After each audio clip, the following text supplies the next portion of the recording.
So hello, I'm Nicolas, and I will present some research I did with my colleague Gabriel. A few months ago, Gabriel wanted to transmit a file from his laptop, from his smartphone to his laptop. For this, he started an HTTP server, he went to his server through his smartphone and browsed it, and uploaded the file, and this didn't work. The laptop got disconnected from the Wi-Fi network. So he took a look at the kernel log, and he saw that there was a hardware restart of his Wi-Fi chip, because there was some advanced sysassert thing. They sounded interesting. You were able to make someone disconnect from a Wi-Fi network by sending HTTP requests. So we went further, and we've been researching the subject for 2 years. And so why is this interesting research? First, there are much complex features which are implemented in the Wi-Fi chips. So it's likely to have some vulnerabilities. Third, there's no public research at all about Intel Wi-Fi chips. There have been some presentations about Broadcom Wi-Fi cards, others about Intel network interface cards with Ethernet cables, but none about Wi-Fi so far. So it's an thing because nowadays, if you have a laptop with Intel processors, it's very likely that you also are using an Intel Wi-Fi chip. And just remember, the chip has DMA capability. It's a network thing. So if you achieve code execution on the Wi-Fi chip, it's very likely that you can read and write memory of the main operating system. So it's very interesting. Gabriel was using the chip on the left, which is quite an old Wi-Fi card. And on my laptop, I'm using the chip on the right.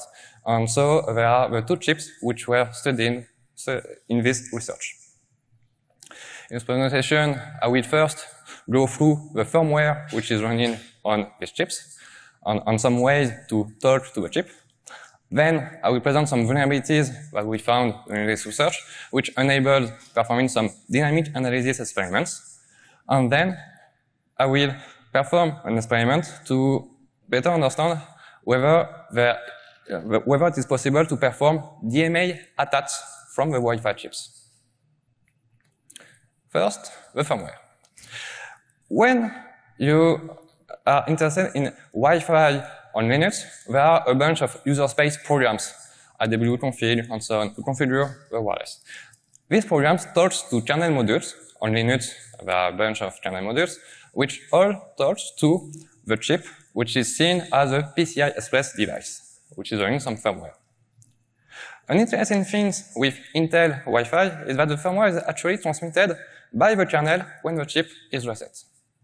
It's quite common. The kernel is located in the chip firmware, and the firmware is located there, and the kernel module loads the firmware on the chip. So we can read this file. It's a bunch of binary data with some header and then type length values entries.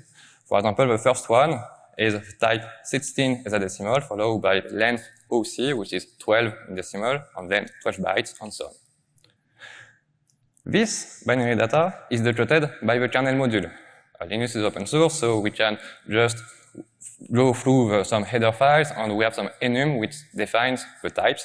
So we can quickly write a Python script to decode the firmware, and we see a bunch of metadata about the firmware. So the first one was about the dev calib, which defines some flags. The second one defined the version of the firmware and so on. And there is a field which is number of CPU, which is 2. Indeed, there are 2 processors on a Wi-Fi chip. This is widely documented, so I will go through it briefly. There is an UMAC CPU, upper medium access controller, which is responsible of implementing the high-level aspects of the Wi-Fi protocols, and there is a lower medium access controller processor, which basically drives the physical interfaces, the antennas.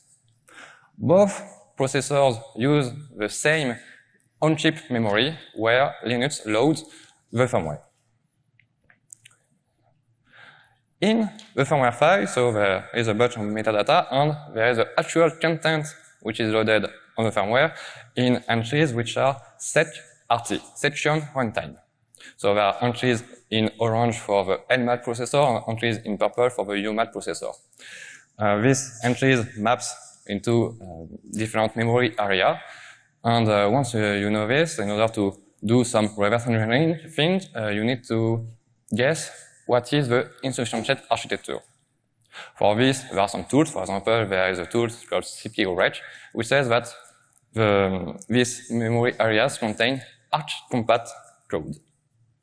So from this, we can just load it into IDA Pro, or, well, because in IDA, at the time, it was only a disassembler, I wrote a decompiler module for DADRA, and I published the pull request 1 year ago. So if you are using the pull request 3006, we can actually decompile arch-compat code.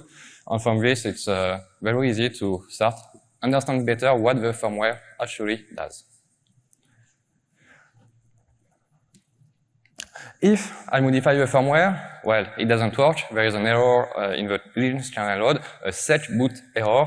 So the firmware is signed by Intel, and you cannot directly modify the firmware. It doesn't work. Before going into some vulnerabilities, I would like to present how does Linux talk to the chip. Well, first, it's a Wi-Fi chip, so you can just send network packets. That's common and so on. Second, there is an interface in the debug file system /syskernel debug where there are many files. So this is with a chip in production mode, and in the debug file system on Linux, there are many files. Among these files, there is a mem file. What does mem mean? It means memory. And with this file, you can directly read the memory of the on-chip memory of the Wi-Fi chip. You cannot write to it, but you can read it, which is quite helpful. There is another file which is very interesting. It is prph_read, peripheral register. With this, we can read some peripheral registers, and in the Linux source code, there are some macros which define, for example, umac current PC, lmac1 current PC, and so on, and you can read, for example, here in a shell, the values of these peripheral registers. And we see some addresses. For example, the first one, we see C0 something, which is an address which matches some code in the code that we saw in the firmware. So this is actually reading the program pointer, which is the instruction pointer of the two CPUs of the Intel chip. And this is very interesting because with this interface, we can know precisely which code is being executed when some function is being used, when some features are being used. Well, when I saw this, I was like, how was it possible? The chip is in production mode, there shouldn't be any debug interface, and yet we can read all its memory, and we can read the PC registers of the two processors on the chip. Well, long story short, there is some interface which is exposed through PCI Express and MIO. I won't go into much detail there. There are more details in the white paper, but this is mainly documented in the Linux kernel source code. So here, Intel did a great job at documenting things, and so this is very interesting. To talk to a chip, so I presented there are network packets, there is a debug interface, and then there are also host commands. It's like the host commands that are used to define to which access point, for example, the Wi-Fi card is connected, or to define some on-chip functions and so on, and there are many commands. And of course, there are some undocumented commands, which are not documented in the Linux kernel source code, but which are implemented in the Wi-Fi card, and these commands are interesting. Now, how can we get arbitrary code execution on such chips? Well, just open, for example, in IDA, the handler of some host commands. So when you are sending a host command, the handler can just read the payload of some commands. And so here you see two calls of this function, which was named here umac_FIFO read bytes. The first command reads two 32-bit integers. The first one is being used as a count parameter of a second call, which is reading so the incoming data into a state buffer. We see here add R0 SP something, it's loading into R0 the address of a state buffer. So what do we have here? We have a very basic state buffer overflow, and there is no state cookie, there is no randomization. So, I won't go into much detail there. So it's like very easy to get arbitrary code execution, and Intel Wi-Fi chips are using this. To exploit in practice, we use the Linux F framework to patch a function in the kernel module. This way, we we are not required to modify and to patch the kernel module itself. We can just dynamically load this, which is much more stable to exploit this. And then we can just use some read-write executable region in memory to write some data. There is another command which enables writing directly some data in this area, which is very helpful because then we just need to put some address using the state buffer overflow to get execution of this code, and that's it. We get code execution. Now, there is no shell in the Wi-Fi card. So what can we do? Well, we can, for example, enable debug mode. And so here are some scripts. On GitHub, we published these scripts, which are basically wrappers around the debug file system interface. So the first command reads some content, and then we try to write some data into this area, and it doesn't work because the chip is in production mode. Then we run the exploit for this vulnerability, so we change the content at this address to 0x400. This enables the debug mode, and in debug mode, from Linux, we can directly write memory, and we can check that you have to actually retain the memory. So now we have code execution on the Wi-Fi chips and read-write access, so it's very helpful to better understand the features of a chip. The thing is, this was actually patched some years ago. So this vulnerability existed in some old firmware of a third chip, but not on my chip. So actually I was pretty frustrated because my thread was able to run code on his Wi-Fi chip, but not on mine.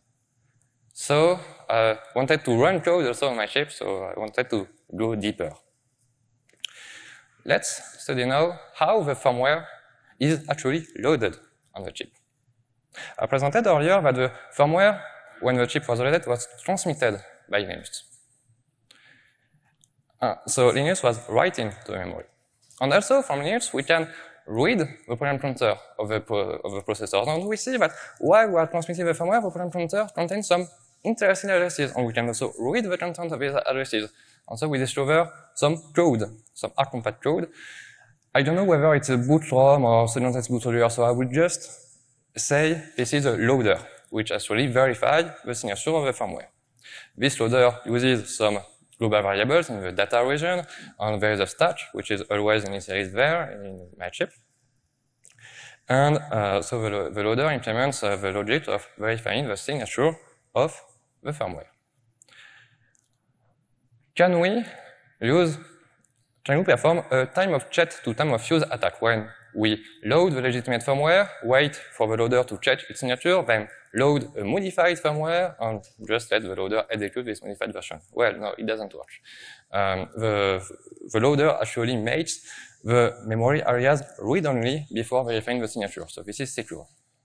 But when we take a look at this diagram, there is something that we can try is, can we write some data into the data on the stack of the used by the loader? And well, the answer is yes. So from this, the vulnerability is actually quite simple. We can just load the modified firmware, change the return address by writing some data, and wait for the firmware to be loaded.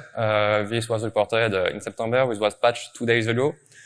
And with this, we get code execution on the first chip, but I did not get code execution on my chip. It didn't work at first. But it didn't work, but in a strange way. I was able to modify the data and to read back the data I modified, but it was as if the chip was ignoring this data. It was as if the chip was using some cache to use its stack, and this cache was not updated when I wrote another address to the stack. So I found a way to make the loader code commit its cache, to flush its cache, to read back the data from the modified return address. And this way, I got successful code execution on my chip. So this way, even on more recent chips, you can run arbitrary code. For this, you need, of course, to be already already have high privileges on Linux. You need to be able to run code in kernel, but it's like a local code execution when you can run code on a Wi-Fi chip. From there, we perform some dynamic analysis experiments.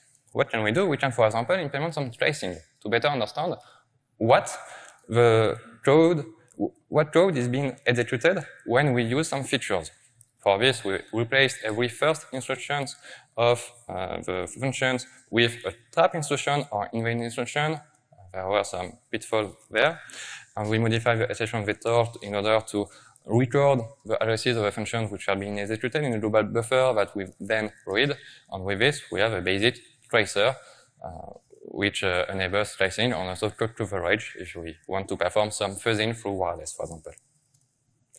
We also implemented a kind of debugger when we added some code in the firmware to perform some access such as reading, writing some hardware registers, and doing some complex operation which communicated through a debugger client, which enabled us to better understand what was going on the Wi-Fi chip. One thing to note here is that we cannot use the standard way of communicating with the chip there, because while the debugger sub is running, the firmware is not running, so it cannot actually communicate with the host. But we found some unused peripheral registers which were available by the host using the PRPH file, and with this we were able to read and write some data to make a communication channel without actually using host commands. So this was quite powerful. Then, what can we do further? We can also reuse an idea from more than 10 years ago, which its name was in vitro debug. The idea is to emulate the firmware in some virtual machine and to redirect the hardware accesses to the actual hardware.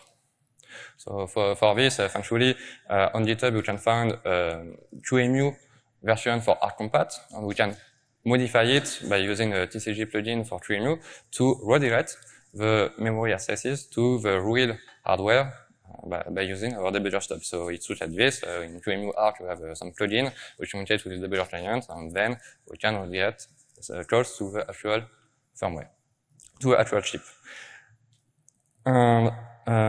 In practice, this worked for simple functions, but it didn't work well for some other functions because there are many timers in the chip, many watchdogs, and it's very relative that when you are using this to test some complex features, there will be some timers which will expire, which will make the thing fail and quite unstable.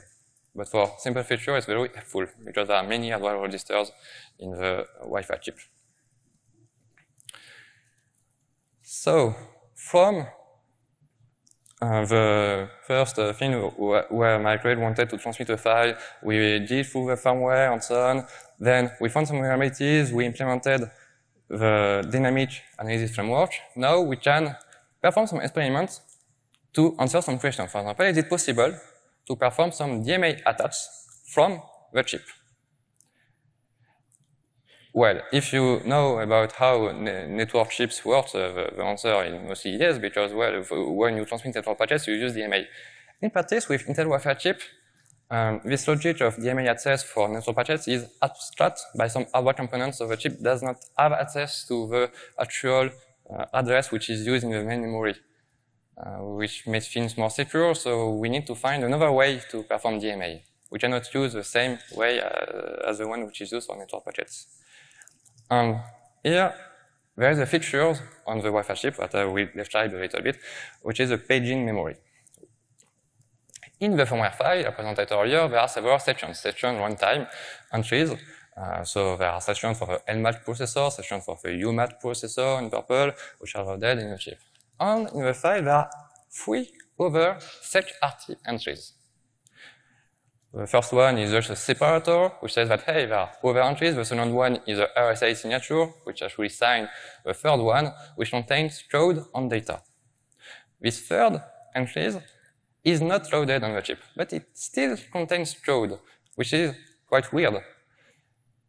So what is going on? In the UMAT processor, there is a memory management unit.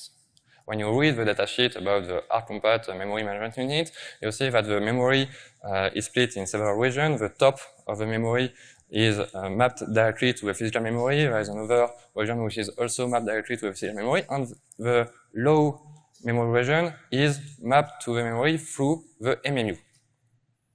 At first, the MMU does not contain any entries.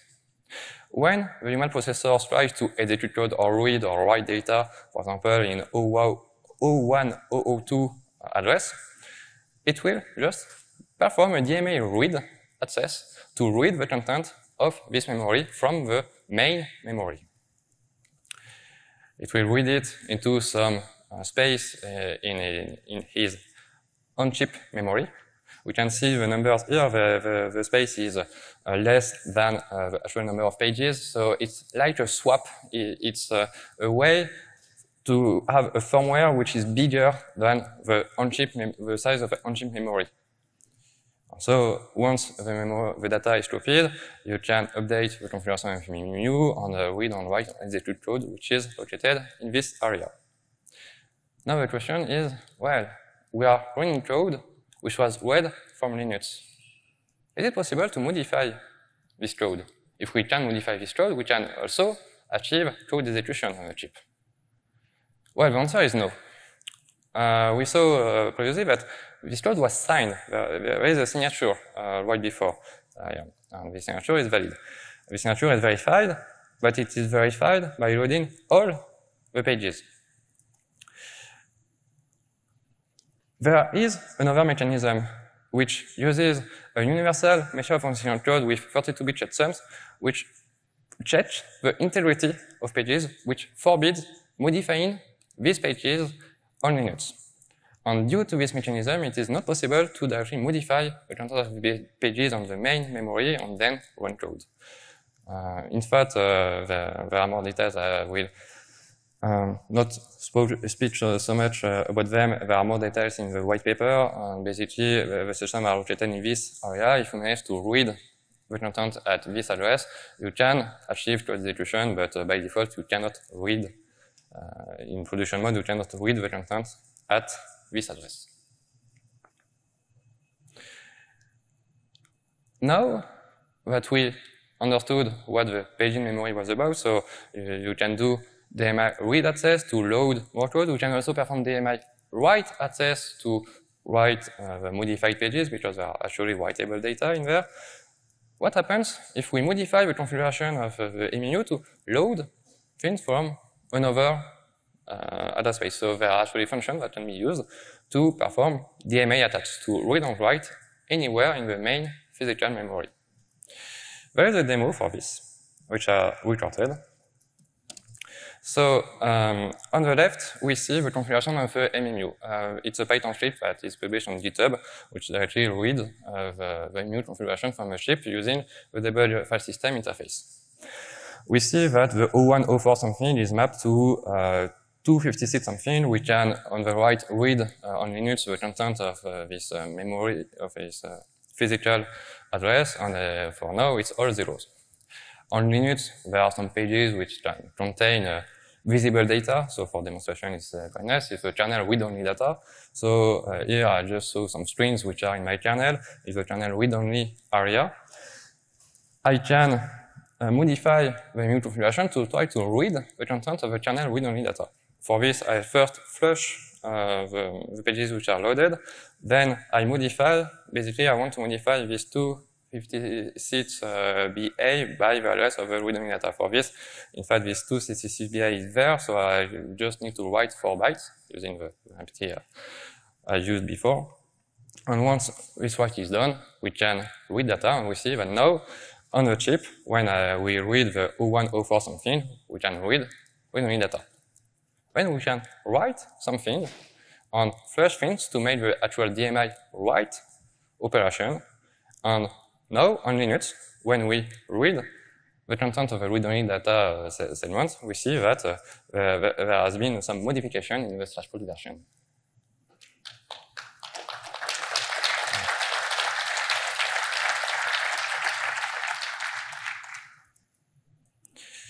So back to the slides.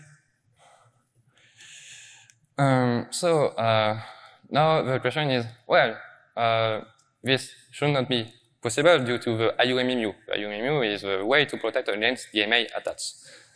Well, the thing is, by default on Ubuntu, the IUMMU is not enabled. So by default, you have this attack. But of course, if you enable IUMMU, then you can actually check that the IUMMU protects against DMA attacks.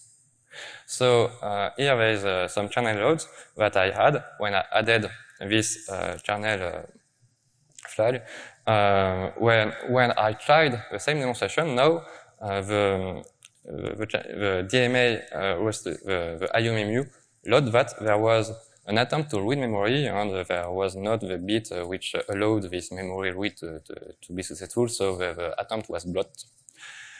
So we can actually check that the IUMMU protects against the access of the Wi-Fi chips, DMA access.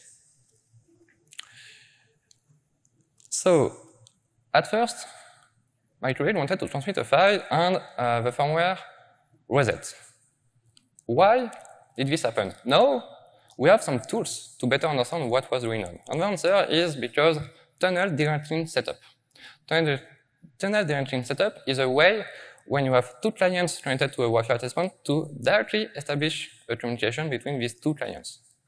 The issue there was that the smartphone on Intel was using incompatible implementation of TDLS, and this triggered an assertion error in the Wi-Fi in Intel firmware, which dot reset, and this was actually fixed some years ago.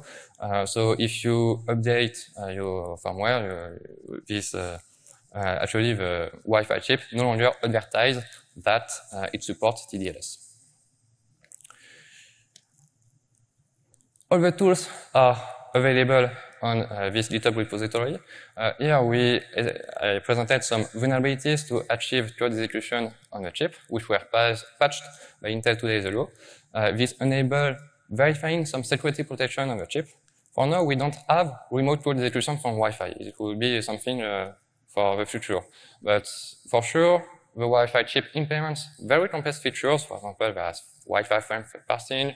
There's also Bluetooth nearby, because on the same chip where you have Bluetooth and Wi-Fi. And there's also wireless LAN, which is very interesting because basically your Wi-Fi chip is implemented complex protocols to just keep it connected when you walk through and your computer is suspended.